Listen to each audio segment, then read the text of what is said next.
Bueno, iglesia, ¿cómo están todos? ¿Bien? Bueno, hoy el tema, sabemos que hemos estado trabajando un poco acerca del orgullo y la humildad, ¿cierto? Acerca del servicio. Y hoy el tema, el Señor me ha permitido titularlo, Aprender humildad es nuestra tarea. ¿Cómo se llama? Alguien que necesita aprender humildad, ¿cierto? Nos falta y necesitamos demasiado. Y hay algo, tristemente, en este tiempo y por estos tiempos, el enemigo creo que se ha encargado de sembrar en el ambiente que la palabra humildad sea como algo que nos incomode.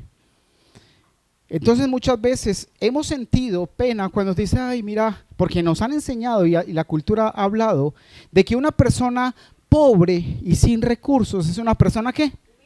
Humilde. ¿Eso será verdad? No, no es así.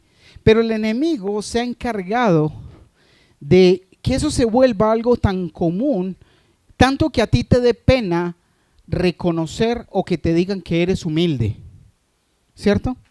¿Por qué? Porque es un lenguaje, un manejo de lenguaje donde nos ha llevado como, uy no, que no vayan a pensar que tengo zapatos baratos, que tengo camisa barata, que tengo algo porque soy pobre y esa humildad, me van a ver que soy humilde o pobre y soy pobre. O a veces dice la gente, no, tenemos que ir a visitar a una gente que es muy humilde. Y sabes, he conocido y podemos ser nosotros sin recursos y ser los más orgullosos sobre la tierra. Como puede haber gente que tenga y pueda tener cierta posición económica o cierta capacidad, pero son humildes. Entonces la pobreza no tiene nada que ver con la humildad. Entonces debemos empezar a sacar de nuestra mente de ese esquema de que alguien humilde es alguien pobre, porque no es de esa manera. ¿Por qué? Porque la idea es que quitemos el miedo en nuestro corazón de decir que somos humildes y buscar, debemos quitar ese miedo y buscar que esa palabra humildad siempre esté creciendo, esté prosperando en nuestro corazón. ¿Cierto que a veces nos ha costado eso? Decir, no, es que soy, porque confundimos que nos están tratando mal por decirnos humildes. Y quiero que miramos una definición de humildad que la hemos visto en otras oportunidades, pero quiero que la repasemos. Dame un segundo, por favor. Mientras tanto, vamos a buscar Primera de Pedro 6. Vamos a Primera de Pedro 5, versículo 6. Dame un segundito.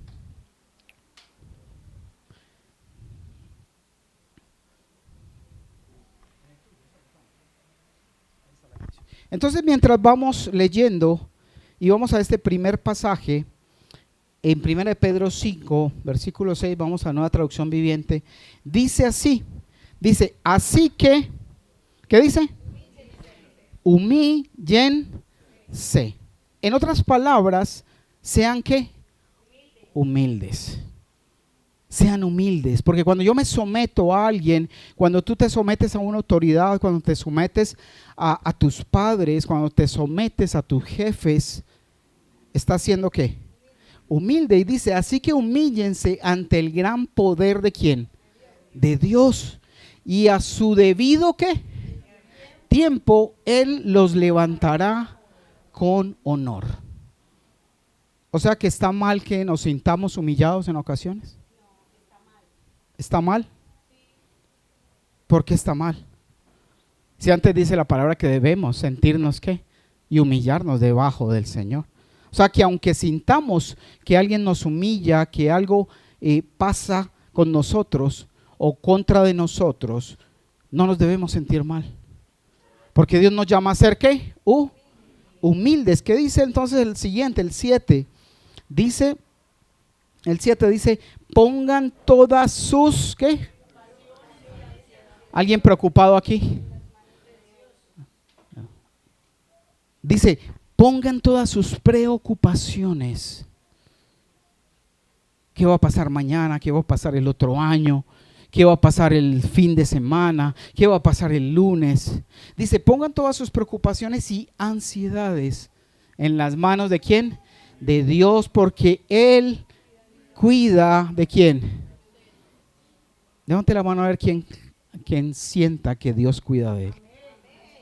Él cuida de nosotros y debemos tener esa confianza. El 8 dice, estén ¿qué? Alerta, cuídense de su gran enemigo. ¿Quién? El diablo. Dice, porque anda al acecho como un león rugiente. En otras palabras, hablando paisa, dice, el diablo anda como un león rugiente, buscando con quién acabar, buscando quién le dé papaya, porque él es el acusador. Él es aquel quien como cristianos e hijos de Dios siempre está señalándonos y siempre está buscando en qué fallamos, en qué caemos. Y aún más cuando tenemos actitudes orgullosas, arrogantes, y no tenemos la humildad que Dios nos demanda, porque debemos estar humillados y sometidos a Él. Y entonces dice que debemos estar alerta, cuidándonos, porque ese enemigo, el diablo, anda como león rugiente, buscando a quién devorar. Vamos al versículo 9. Y dice, manténganse ¿qué? Firmes contra él. ¿Contra quién? Contra el enemigo. O sea, bien parados. No por ahí mal parqueados. ¿Sí entiendes? Bien parados, no mal parqueados. Porque a veces estamos haciendo lo que no debemos hacer. Y dice, y sean fuertes en su fe. Recuerden que sus hermanos en Cristo en todo el mundo también están pasando por el mismo sufrimiento. ¿Por qué? Porque Él nos acecha, porque Él quiere ponernos zancadilla, porque Él quiere ponernos pruebas, situaciones en las cuales nosotros nos sintamos tristes, deprimidos, aburridos, que veamos que no hay salida, cuando debemos estar humillados bajo su presencia, y Él se va a encargar ¿de qué? De operar a nuestro favor. Sigamos con el 10. En su bondad Dios lo llamó ¿a quién? Diga, en su bondad Dios me llamó a mí. Ponga ahí en su bondad Dios me llamó a mí, a que participe de su gloria eterna por medio de Cristo Jesús. Entonces, después que hayan sufrido, ¿qué? Un poco de tiempo, Él los restaurará, los sostendrá, los fortalecerá y los afirmará sobre un fundamento sólido. Al principio, cuando uno empieza en la vida cristiana, y aunque siguen las debilidades, al principio se sufre bastante. ¿Cierto? A veces sentimos, me hubiera quedado sin conocer a Dios. Conocí a Dios y todo empezó para atrás. Se me cayeron los negocios, se me cayeron las... Pero ¿sabes qué? Muchas veces Dios ya está limpiando tu vida. Porque veníamos de hacer negocios y hacer cosas en trampa, en muchas situaciones. Y entonces viene ese cambio, hasta que nosotros podemos empezar a tomar decisiones correctas, para que ese tiempo de sufrimiento Dios lo tome el control.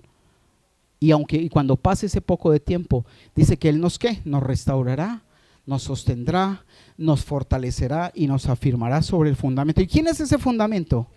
Es Jesús. Jesús es el fundamento en el cual debemos apoyarse. Ahora sí, la imagen de humildad, y vamos a tener en mente esa definición de humildad. Y dice, es el reconocimiento de que nuestras ¿qué? Aptitudes. Una cosa es una actitud con C y otra es una aptitud con P. ¿Cuál es la diferencia?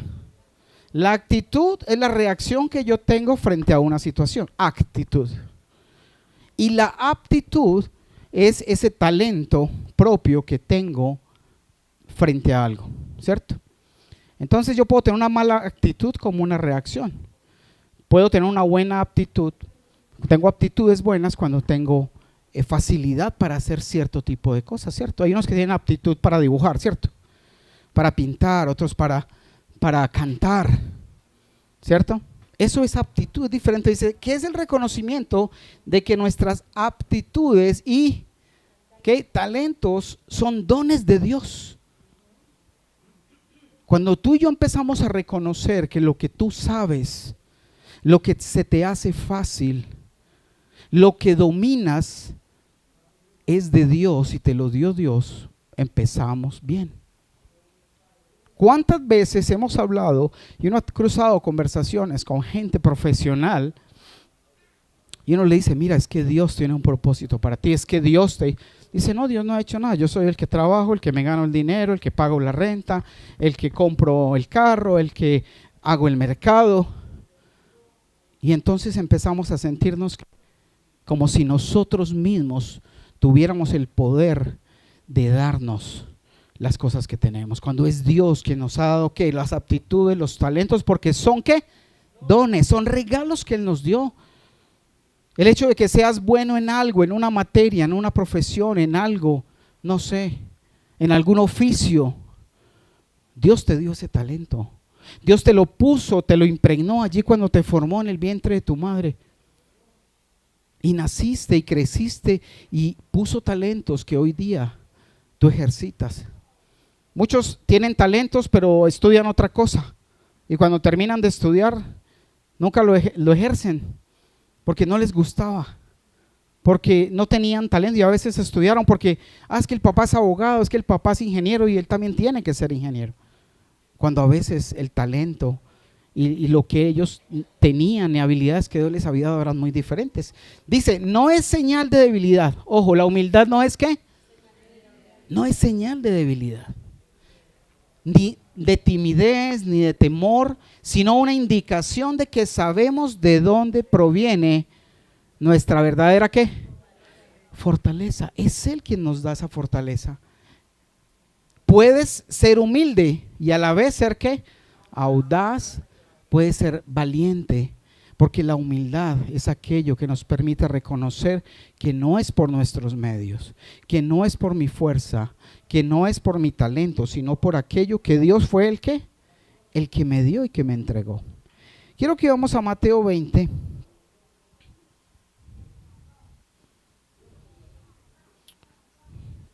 Versículo 25.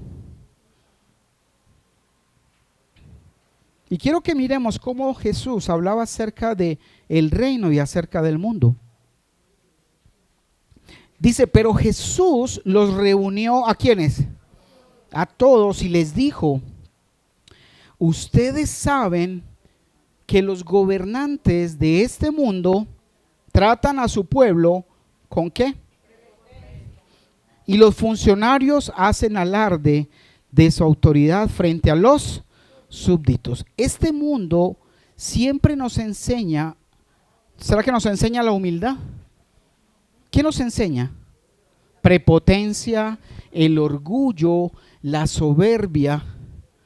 ¿Cuántas veces usted mismo lo ha llegado a hacer? Que llega a un restaurante, tal vez no lo atienden a tiempo, no lo atienden rápido. ¿Y qué actitud muchas veces has tomado? ¿A alguien le ha pasado o eso en esta iglesia no pasa? O cuando alguien se demora para algo, empieza la soberbia, la arrogancia, tal vez a tratar mal a aquella persona que te está sirviendo. Y no es lo que nosotros debemos hacer. Y dice el mismo Señor, dice, los gobernantes de este mundo tratan a su pueblo con arrogancia o prepotencia y los funcionarios hacen alarde de su autoridad frente a sus súbditos. Y cuando a veces una persona tiene poder o tiene autoridad sobre alguien, muchas veces sucede esto. Quieren de pronto demostrar su autoridad frente a otros para lucirse frente a otros. ¿Por qué? Porque en este mundo reina el orgullo, la prepotencia. Es algo que hemos venido con eso arrastrando y marcados en nuestra vida. Pero Dios nos dice que necesitamos aprender ¿qué? Humildad. Porque ese es como una especie de gen, a ese se le podría decir, es como un rayón de fábrica por el pecado de Adán y Eva. Ese orgullo que ha venido haciéndonos daño año tras año. 26 dice, pero entre ustedes, le decía Jesús a los discípulos, entre ustedes ¿qué? Será diferente. En el reino de Dios, en el reino del Señor, la prepotencia y el orgullo están out, están excluidos. Y dice, el que quiera ser líder o el que quiera ser el primero entre ustedes deberá ser ¿qué? Sirviente. Y muchas veces nos formaron y muchas veces nuestros mismos padres nos decían, hermano, usted tiene que ser el mejor. Es que usted tiene que ser el mejor de todos, las mejores calificaciones, tiene que tener el que se gane los mejores puestos, pero solo incentivando y formando un orgullo y una prepotencia en nosotros y una competencia. Pero no nos han enseñado y no nos enseñaban a servir, a bajar la cabeza, a dar amor o a responder cuando nos daban tareas o ciertas ocupaciones. Dice entonces el 27, sigamos ahí, pero entre ustedes será diferente, el que quiera ser líder entre ustedes deberá ser ¿qué? Sirviente. 27, y el que quiera ser el ¿qué? Primero entre ustedes deberá convertirse en esclavo. O sea que si usted quiere, como dice en el versículo anterior, si quiere ser líder, debe ser ¿qué? Sirviente. Pero si quiere ser el primero, debe ser ¿qué? Esclavo. ¿Y esclavo de quién? Esclavo de Dios. Esclavo incluso aún de nuestros propios hermanos y la gente que atendemos. Porque muchas veces nosotros siempre hemos tenido en ese corazón malvado el anhelo siempre de ser servidos. El anhelo egoísta de que seamos nosotros los atendidos, los primeros, los privilegiados, que seamos siempre atendidos de primero, que seamos siempre tenidos en cuenta y que los otros esperen. Porque es que lo importante soy yo. ¿Te ha pasado en su corazón ahí en lo profundo que siempre estamos buscando ser los primeros? Pero dice el Señor que para ser los primeros en su reino tenemos que ser ¿qué? Esclavos, sirvientes. Esa es la forma en que opera en el reino. El 28 dice, pues ni aún, mire ese ejemplo, ni aún ¿quién? El Hijo del Hombre, o sea Jesús, vino para que le sirvan. Dice, sino para servir a otros y para dar su vida en rescate por muchos. Nosotros somos simples seres humanos, simples criaturas. Y Jesús, siendo Rey de Reyes, Señor de Señores, se metió en un estuche de estos. Este cuerpo es un estuche. Esto no somos nosotros. Cuando muramos, esto pasará a ser ¿qué? Tierra. Se descompone. Se lo comidita para los gusanos. ¿Sí? Polvo. Y lo que se mantiene es que el alma que Dios nos entregó, el espíritu con el cual nos dio ese soplo de vida. Ese soplo de vida vuelve a Él y el alma sigue viviendo eternamente o en su presencia o fuera de su presencia. Solo hay esos dos lados. Y dice que Él vino a servirnos. Él se desacomodó del trono para dar la vida por nosotros. ¿Alguien le alegra eso? Qué dolor, pero qué alegría para nosotros poder sentir y darnos cuenta que Él vino a rescatarnos. Y por eso debemos imitarlo, debemos hacer lo mismo que Él. Dice entonces ahí, vino para servir y dar su vida en rescate por muchos. Y yo te pregunto, si nosotros imitamos a Cristo, nosotros también debemos dar la vida en rescate por otros. ¿Y cómo la damos? Sirviendo, dando testimonio, compartiendo la palabra, compartiendo nuestras experiencias con Dios. Porque Él dijo que debíamos ir por todo el mundo y predicar ¿qué? El evangelio. Teníamos que ir y tenemos que ir hablando de las buenas nuevas de salvación, de la esperanza de esa vida en el reino. A pesar de lo malos que hemos sido, Dios tuvo misericordia, nos lavó con su sangre y cuando tú quieres y tomas ese perdón, lo haces tuyo, tenemos una esperanza de vida eterna y resurrección. Y Él nos llama y quiere que nosotros también compartamos ese mensaje. Sabemos que Satanás no quiso adorar a Dios porque Él no se quiso humillar. Satanás quería ser exaltado, mas no alabar y exaltar a Dios. Y por eso fue arrojado. Y esa característica de Satanás, que ahí es donde quedó impregnada. En cada uno de nosotros. El orgullo, ¿a quién se lo debemos? a Satanás. Y nuestra carne viciada tiene el orgullo latente, tiene la arrogancia, la prepotencia, y no es un fruto del Espíritu, es una obra ¿de quién? De la carne. Y debemos pisotearla y debemos aprender humildad y debemos rebajarnos, debemos permitir que sea Cristo el que opere en nosotros. Tenemos que humillarnos porque nuestra naturaleza no nos deja reconocer el poder de Dios. Y quiero que miremos, porque la Biblia es muy clara, de dónde veníamos.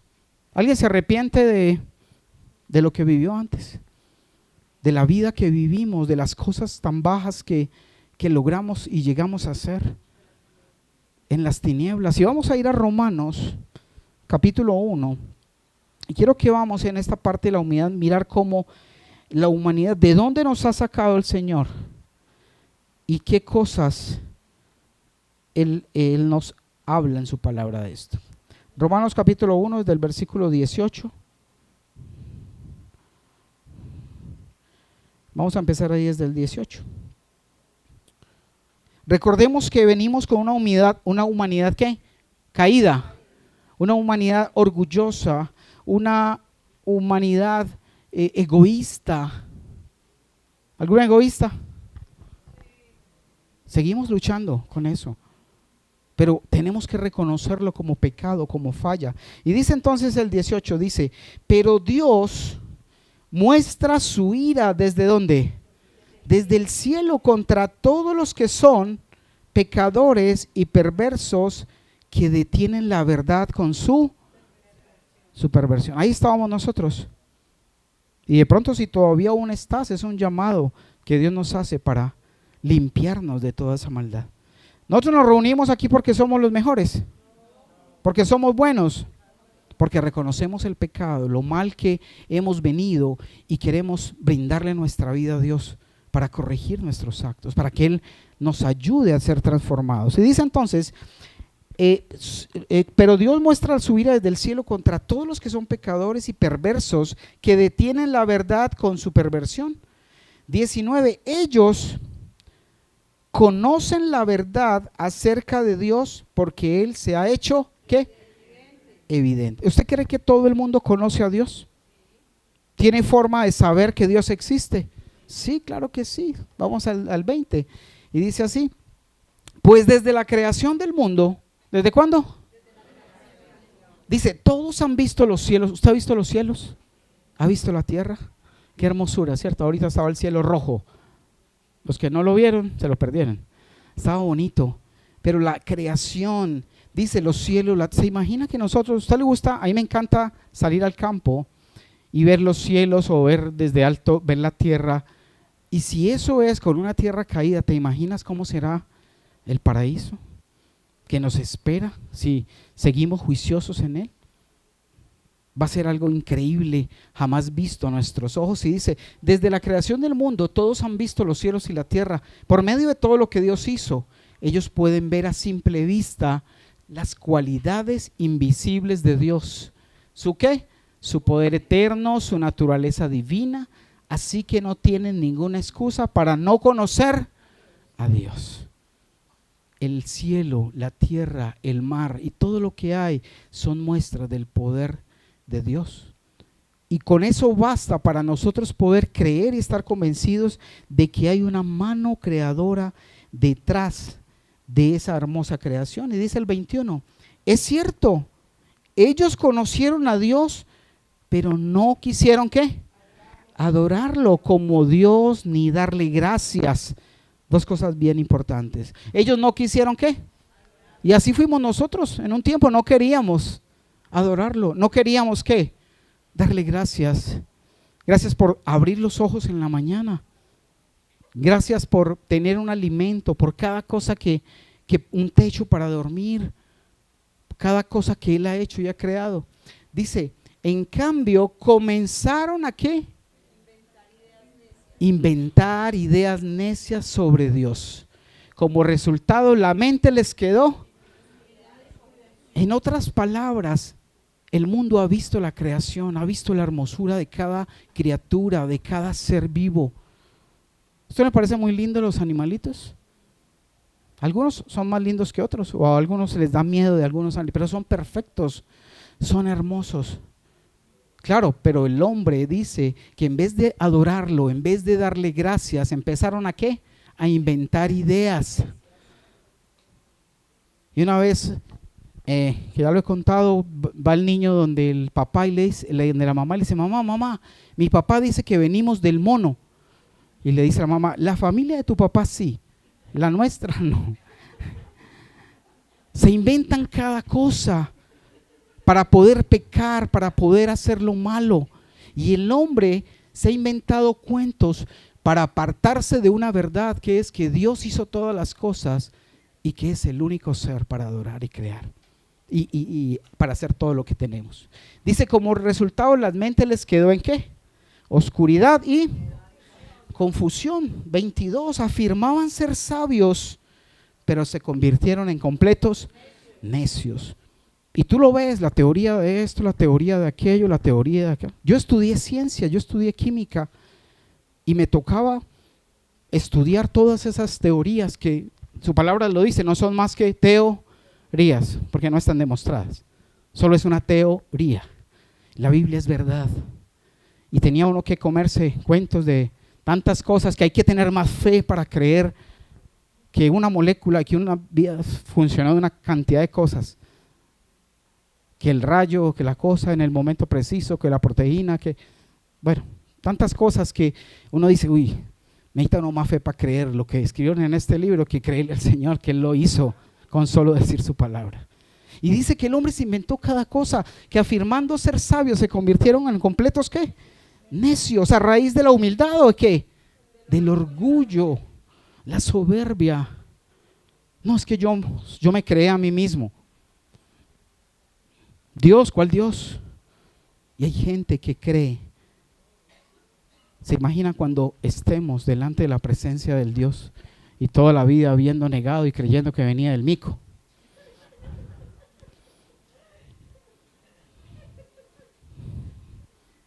¿Cómo será eso? Porque cuando llegue ese momento de enfrentarnos a la verdad, cada teoría, cada cosa va a ser una tristeza horrible en ese momento. Dice el 23, y en lugar de adorar al Dios inmortal y glorioso, rindieron culto a ídolos que ellos mismos les hicieron con forma de simples mortales, de aves, de animales, de cuatro patas y de reptiles, adorando la vaca, adorando animales diversos que muchas veces lo hacen, que son creación. Dice el 24, entonces Dios, viendo que se envanecieron en el conocimiento, viendo que despreciaron, que no lo adoraron, que no le dieron gracias y se envanecieron, dice lo que hizo el Señor. Pasa el 24, porfa.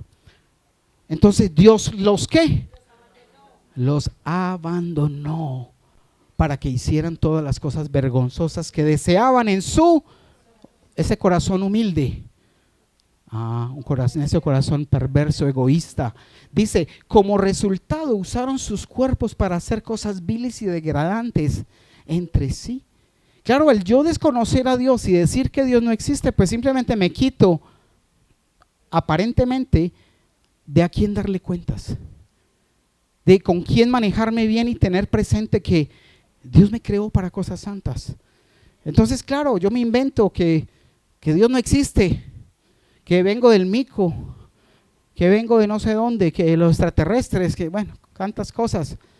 Claro, para poder tratar de aplacar una conciencia que está viciada y entregarme a los anhelos y deseos de un perverso corazón. 25. Cambiaron la verdad acerca de Dios por una mentira y así rindieron culto y sirvieron a las cosas que Dios creó. Mira, la naturaleza es muy hermosa, pero no para que lleguemos al punto de que hay que ir a abrazar el árbol, porque ese es el que nos da la paz interior y la sanidad, porque es algo creado. Los ángeles son creación, no podemos adorar ángeles. El único que es eterno es el Padre, Jesús y el Espíritu Santo. Son los únicos que se pueden adorar, porque ellos no son creación, son eternos. han existido por la eternidad y existirán por la eternidad.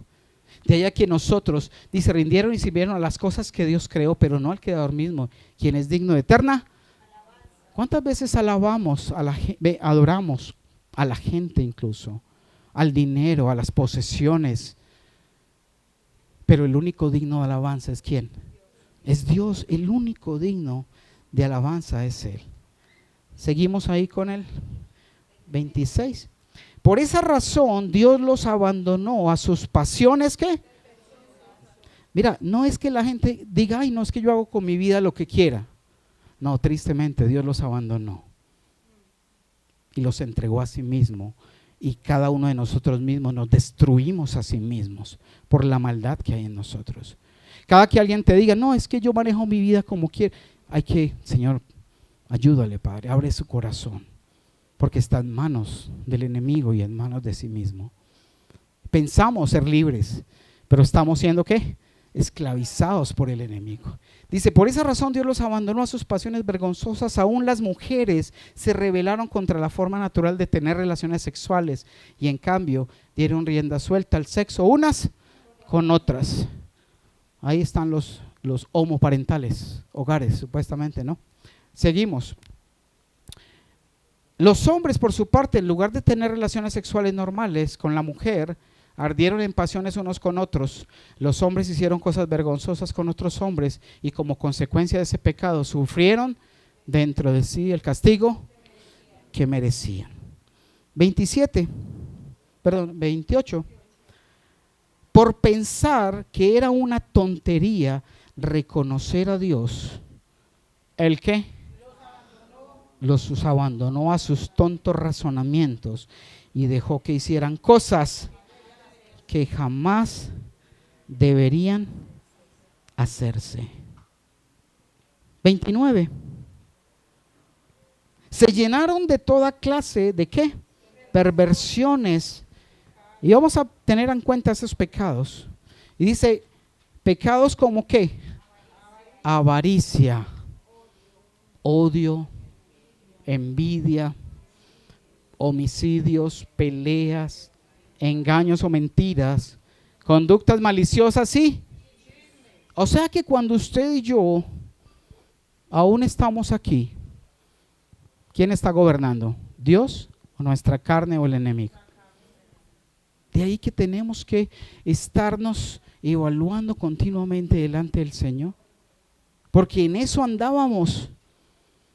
Y eso es lo que ha estado grabado en nuestra carne, que nos lleva siempre a ofender a Dios y apartarnos de Él.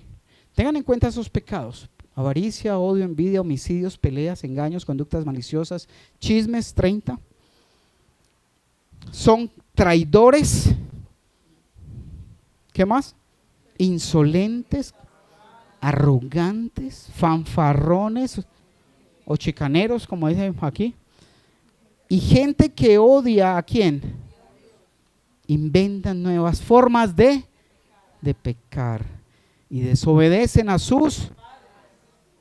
Alguien que desobedezca a los padres.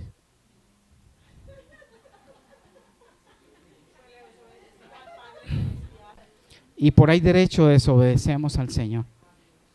Y dice 31, no quieren ¿qué? Entrar en, no cumplen lo que son crueles y no tienen compasión. 32, saben bien que la justicia de Dios exige que los que hacen esas cosas merecen ¿qué? Morir. Pero ellos igual las hacen. Peor aún, incitan a otros a que también las hagan. ¿Alguno estuvo ahí? Estuvimos ahí, sin querer reconocer a Dios, sin adorarlo, dándole gloria a otras cosas, inventándonos cuentos raros acerca de Dios sin darle la gloria. Y Pablo le hablaba a los romanos acerca de la gente de este tipo. Y diremos, no, pues qué horror la gente del mundo. No. Ahí estuvimos nosotros. Y aún seguimos juzgando a muchos que aún están allí en este estado, que siendo hijos de Dios, no han caído en cuenta que Dios es su Padre no lo han reconocido a Él, ni se han reconocido como hijos de Dios. Y yo te digo, si hasta el momento tú has venido y aún estás en esta situación, es el momento de que tú simplemente decidas: Señor, yo te entrego mi vida, te entrego mi corazón, Señor. Quiero que me ayudes, no he podido soltar esto, pero quiero que no me sigas abandonando a mi propia merced. Que no me sigas entregando a mí mismo, porque yo mismo me destruyo. Necesito de tu espíritu. Y vamos al 2, continuando. Recuerdan que la Biblia fue escrita derecho, en rollos. O sea, ahí continúa en el 2, pero continúa y dice: tal vez crees, mira lo que está diciendo el Señor ahí. Ponga ahí su nombre. Tal vez, Johnny, tal vez crees que puedes condenar a tales individuos. Ponga su nombre ahí. Ya lo hizo el ejercicio. Tal vez crees que puedes condenar a tales individuos porque son horribles. Todas las descripciones que hicimos ahora. Pero tu maldad es igual a la de ellos. Y no tienes ninguna excusa cuando dices que son perversos y merecen ser castigados.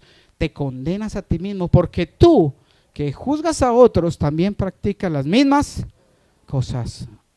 O no somos avaros, o no somos mentirosos, calumniadores en muchas ocasiones, chismosos, mentirosos. Sigue en el versículo 2, y dice 2:2, y sabemos que Dios en su justicia castigará a todos los que hacen tales cosas. Eso es sabido. Dios va a castigar a todos aquellos que se han entregado a la maldad, al pecado. ¿Por qué? Porque Dios es ¿qué? Santo, y Dios no tolera la maldad. Por eso nos habla, nos da oportunidades, vuelve y nos repite, y nos da otra vez la oportunidad de resarcir, aunque fallemos, caigamos, que nos volvamos a levantar y sigamos otra vez en el camino. Vuelve y nos permite arrancar, pero eso tiene un límite.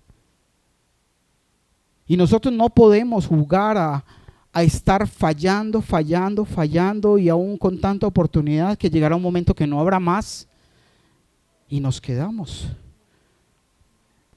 ¿Iremos a dónde? A un castigo. ¿Por qué? Porque debemos entregarle nuestra vida a Él. Versículo 3 y dice: y tú que juzgas a otros por hacer esas cosas, ¿cómo crees que podrás evitar el juicio de Dios cuando tú haces lo mismo? Mire que le estaba hablando acerca de la gente de afuera, ¿cierto? Los que no han conocido la verdad. Pero ahora está hablando a la iglesia. Y nos está confrontando acerca de eso, porque el orgullo en nosotros y la arrogancia nos ha llevado a vivir una vida sin Dios, una vida donde no obedecemos, donde no acatamos lo que Dios quiere que hagamos. Versículo 4 dice: ¿no te das cuenta de lo bondadoso? Mira lo que dice ahí, ¿no te das cuenta de lo qué? Bondadoso. Mira los atributos de Dios: bondadoso, tolerante y ¿qué? Paciente, que es Dios contigo. Mire, Dios es tolerante, paciente y ¿qué más? Bondadoso, tolerante y paciente. Es bueno, tolera muchas cosas en nosotros y dice que es paciente. Y mira, ¿acaso eso no significa nada para ti? Que Dios nos dé la oportunidad de cambiar, que nos reprende, que nos muestra a través de la palabra, que nos da oportunidades de resarcir nuestra conducta. Y dice: ¿no ves que la bondad de Dios es para guiarte a que te arrepientas y abandones tu pecado? Para eso es que Dios nos está hablando. Para eso es que Dios nos confronta a través de la palabra con todas esas características de maldad de nuestra vida. Pero es para que nos arrepintamos.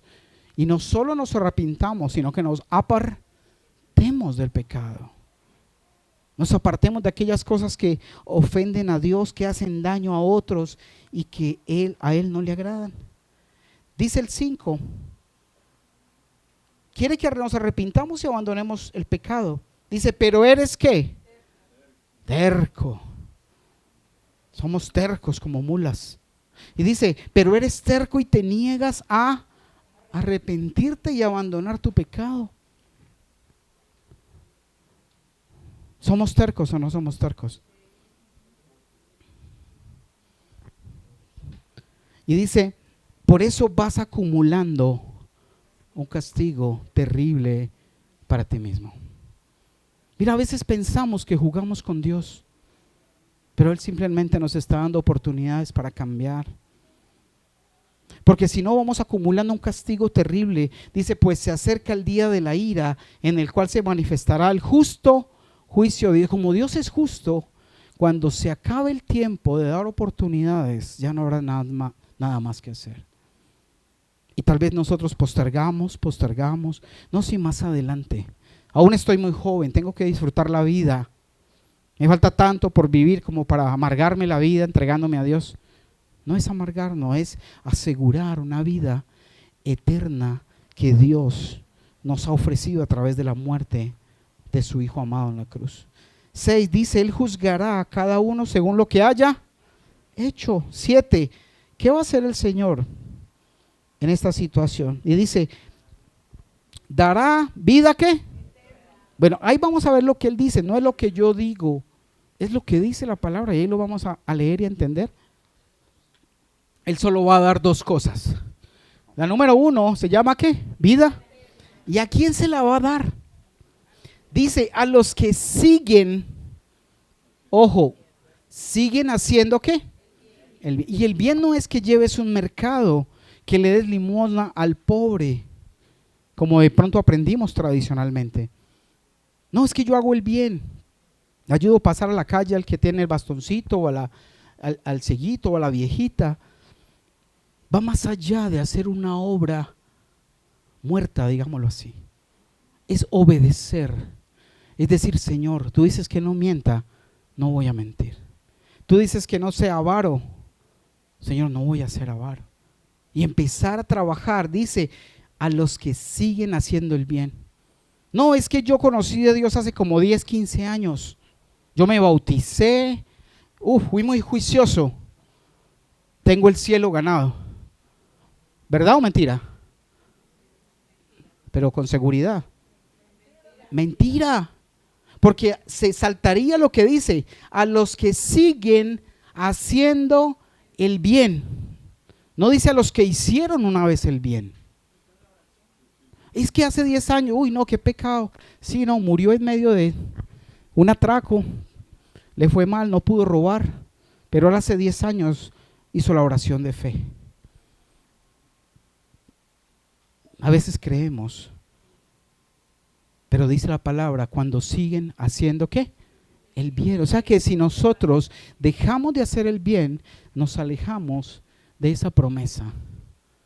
No sé si se los había dicho, pero hay un paralelo entre cuando Cristo muere, derrama su sangre, Él te entregó el boleto del vuelo para ir a la eternidad. Pero de tú mantenerte bien y tener en regla, cuando te revise migración y lo que llevas en tu maleta sea apto para pasarlo, es donde realmente verás si ese vuelo puede ser efectivo. Y ya lo tienes, pero tal vez no llegues al destino porque apareces en la lista amarilla de la Interpol. Orden de captura y se perdió el tiquete. Sí, es verdad, de cierta forma es algo similar. Dice, pues de esa manera demuestran, dará vida eterna a los que siguen haciendo bien. ¿Por qué? Porque de esa manera demuestran que buscan la gloria, el honor y la inmortalidad. Mira, la única forma de alcanzar la inmortalidad, el honor y la honra es mantenernos haciendo ¿qué? Por eso hay que buscar el bien, hay que buscar la palabra, hay que conocer de Dios. Mi esposa les hablaba ahora acerca del encuentro. Mira, ese encuentro es crucial. Uno no vuelve a ser el mismo después de un encuentro. Levanta la mano quien testifica eso. No volvemos a ser los mismos. Ese encuentro es un encuentro con Dios para enfrentarnos a nuestro pecado, para ser perdonados, para ser restaurados. Y mantenernos, aprender cuál es la voluntad de Dios y mantenernos caminando. Entonces este es el regalo que ofrece Dios. Vida eterna a los que permanecen o siguen haciendo ¿qué? El bien. Ahí está la fórmula, no hay nada más raro, no hay nada raro. Dios ya te dio el acceso, te perdonó, te limpió, pero debes mantenerte haciendo el bien. Así que si alguien te dice, no, es que Cristo murió en la cruz y como Él murió ya tú eres salvo, comamos y bebamos que mañana moriremos, te está diciendo una mentira, porque contradecería la palabra. Versículo siguiente, 8. Pero derramará, ojo, si seguimos haciendo el bien, ¿nos dará qué? ¿Vida? ¿Alguien quiere vida eterna? Por eso estamos aquí aprendiendo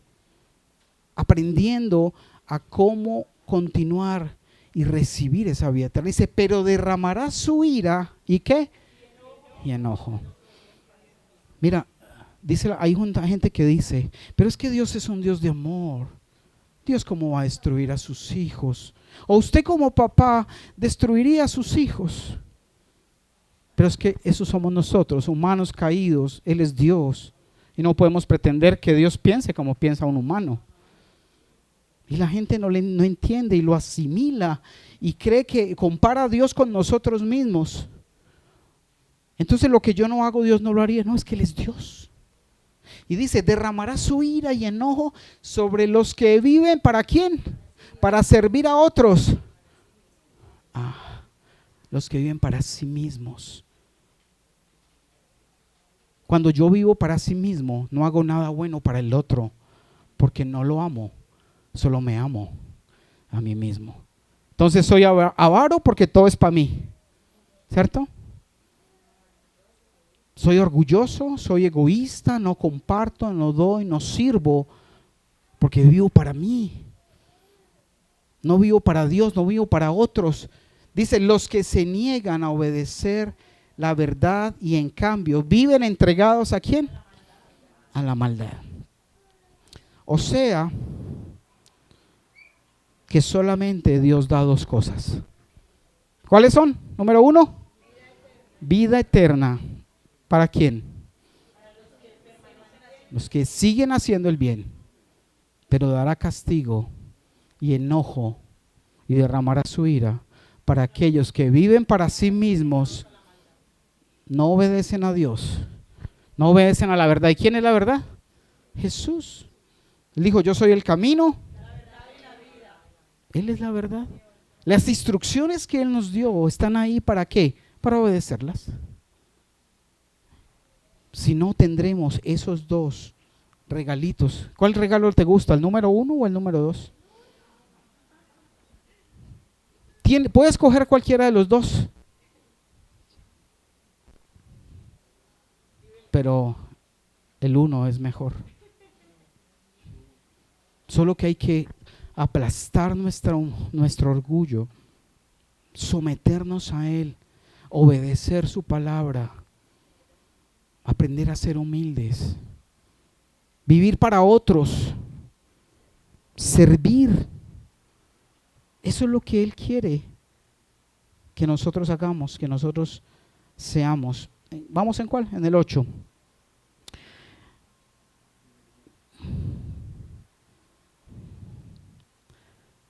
Vamos a ver ahí en el versículo 9. Dice, habrá aflicción y angustia para todos los que siguen haciendo lo bueno. ¿Cómo? ¿Habrá qué? Aflicción y angustia para todos los que siguen haciendo lo malo. Para los judíos primeramente y también para quién, para nosotros que somos gentiles. 10, pero habrá gloria, honra y paz de parte de Dios para todos los que hacen lo bueno. Primero los judíos, también para los gentiles. Pues Dios, 11, pues Dios no muestra favoritismo. 12, los gentiles serán destruidos por el hecho de pecar. ¿Quiénes son los gentiles? Nosotros. Aunque nunca tuvieron la ley escrita, y los judíos, quienes sí tienen la ley de Dios, serán juzgados por esa ley porque no la obedecen. 13, pues el simple acto de escuchar la ley, ¿no qué? No nos hace justos ante Dios. Es obedecer la ley lo que nos hace justos ante sus ojos. Es Él, es obedecer. No, es que claro, yo ya fui a la iglesia el sábado, voy todos los sábados o los domingos. Pero si no obedecemos lo que venimos a aprender, ¿hacemos algo? No, perdemos pasaje, perdemos tiempo, aguantamos hambre, ¿cierto?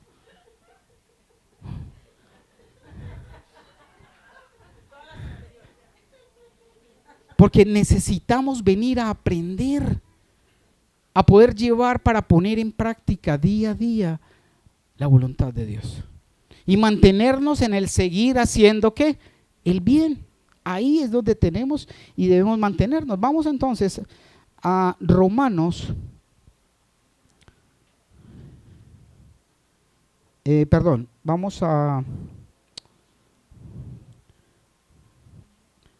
vamos ahí en el, ¿estamos en cuál? En el 13.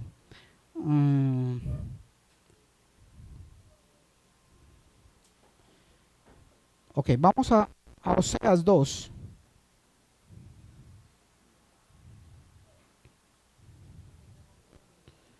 Oseas 2, 14.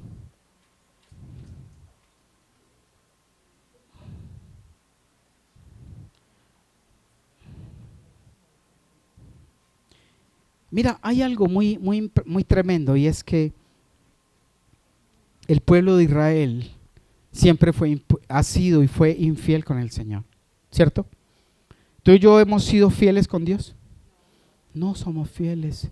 Y una y otra vez Él nos llama, nos perdona, nos levanta, nos abraza, volvemos y le somos infieles. El libro de Oseas habla acerca de ese profeta que Dios le dio la orden de casarse con una prostituta, porque quería ejemplificar y mostrar que el pueblo de Israel hacía lo mismo con Dios. Se vendía, se iba con el otro o con los amantes, y es lo que tú y yo muchas veces hacemos cuando jugamos a serle fieles a Dios, pero en la realidad somos infieles. Y somos como esa mujer prostituta que habla Oseas, que él va, la rescata, se casa con ella y después ella vuelve otra vez donde sus amantes, y él vuelve y va y se la compra de nuevo a los amantes para traérsela, y ella vuelve y se va. Dios tiene mucha paciencia, tolerancia y bondad. Tenemos que aprovechar que en este momento está disponible, pero no podemos seguir abusando, porque tal vez el día que tomemos la decisión puede ser demasiado tarde. Y dice en Oseas 2, ahí en el versículo 14, dice: pero luego volveré a conquistarla. ¿A quién? Y ponga su nombre ahí. Si es usted un varón también, porque somos la esposa de Dios. Y dice: pero luego volveré a conquistarla, la llevaré al desierto y allí le hablaré tiernamente. En otras palabras, allí volveré a enamorarla. Mira, Dios nos seduce y nos conquista cada día. O qué sientes tú cuando vienes, estás en la alabanza, cierto que sientes como un amor, que tú quisieras salir de aquí a seguir conectado con Dios, ¿cierto? Pero llegas a la casa y no sé qué pasa, como venía de impulso y se me acabó el impulso. Y empiezas el lunes, el martes, y ya cuando no sabes ni qué hacer, menos mal llega otra vez el sábado o el domingo. Pero es porque nosotros somos infieles. Y él dice: míralos, luego volveré a conquistarla, la llevaré al desierto y allí le hablaré tiernamente. Dame poniendo ahí. Le devolveré sus viñedos. Mira lo que Dios te está diciendo. Pero es cuando tú decides serle fiel a Él. Y quiero que lo sientas ya como parte de la administración final para orar. Quiero que concentres ahí, lee esa palabra, pero siente cómo Dios te está hablando a ti hoy. Reconoce la infidelidad que has tenido. Y mira, el Señor qué lindo te está hablando y te dice: pero luego volveré a conquistarte. Te llevaré al desierto y allí te hablaré tiernamente. Siente el amor y la fidelidad de Dios. Te devolveré tus viñedos. Convertiré el valle de la aflicción en una puerta de esperanza. Allí se me entregará como lo hizo hace mucho tiempo cuando era joven, cuando la liberé de su esclavitud en Egipto. Al llegar ese día, dice el Señor, me llamarás esposo mío, en vez de mi Señor. Oh Israel, yo borraré los muchos nombres. Coloca ahí tu nombre. Oh Paola, oh Diana, oh Johnny, oh Lina, oh Gabriela. Oh Gabriela, oh Johnny, yo borraré los muchos nombres de Baal de tus labios y nunca más los mencionarás. En ese día haré un pacto con todos los animales salvajes, las aves de los cielos y los animales que corren sobre la tierra, para que no te hagan daño. Quitaré de la tierra todas las armas de guerra, todas las espadas, todos los arcos, para que puedas vivir sin temor y en paz y seguridad. Te haré mi esposa para siempre, mostrándote rectitud, justicia, amor inagotable y compasión. Te seré fiel y te haré mía, y por fin me conocerás como el Señor. En ese día yo responderé, dice el Señor. Le responderé al cielo cuando clame por nubes, y al cielo contestará la tierra con lluvia. Entonces la tierra responderá a los clamores sedientos del grano, de las vides y de los olivos, y ellos a su vez responderán Jezreel, que significa Dios siembra. En ese tiempo yo sembraré una cosecha de israelitas o de mis hijos y los haré crecer para mí. Demostraré amor a los que antes llamé no amados, y a los que llamé no son mi pueblo. Yo diré, ahora son mi pueblo. Y ellos responderán, tú eres nuestro Dios. Ponte en pie y sigamos en esa actitud. Y que tú le digas hoy al Señor, Señor, perdona mi infidelidad. Díselo de corazón. Díselo de corazón como al esposo que le has fallado y le hemos fallado. Porque hemos mirado y puesto nuestros ojos en otros amores. Pero cuando ponemos nuestra mirada en sus ojos, su fuego quema los otros amores. Aprovechemos este tiempo, iglesia, que Él nos extiende para volver a Él, para ser fieles, para entregarnos a Él con nuestro corazón. Tal vez ahora no sabes cómo y de pronto sientes que has fallado mucho, que hay mucho pecado, pero Él está con los brazos abiertos para perdonarte, para limpiarte, para que sigas haciendo el bien, porque nos promete vida eterna si seguimos sus caminos, si nos mantenemos confiando en Él, andando detrás de sus pisadas. En el momento preciso Él nos dará la recompensa. Padre, te damos gracias por este tiempo, por tu palabra, Señor, por tu mensaje, Dios. Seduce, Dios, cada corazón. Enséñanos, Señor, a aprender humildad, que esa es nuestra tarea, Dios. Te damos gracias, te bendecimos, Dios, por tu palabra, Señor, en el nombre poderoso de Cristo Jesús. Amén.